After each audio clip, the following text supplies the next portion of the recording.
Same time మీ సీట్లో కూర్చోపోయాడు మీ పక్కనే బాధగా నిల్చొని మీ స్పీచ్ ఎప్పుడైపోద్దా ఒక పెగ్గేద్దామని ఎదురు చూస్తూ ఉంటాడు.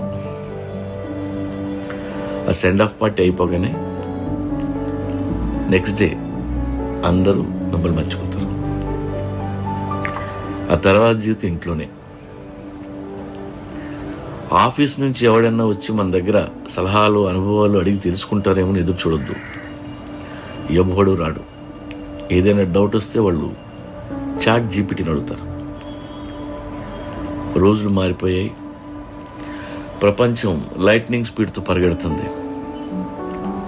కళ్ళు మూసి తెరిస్తే అన్నీ మారిపోతాయి.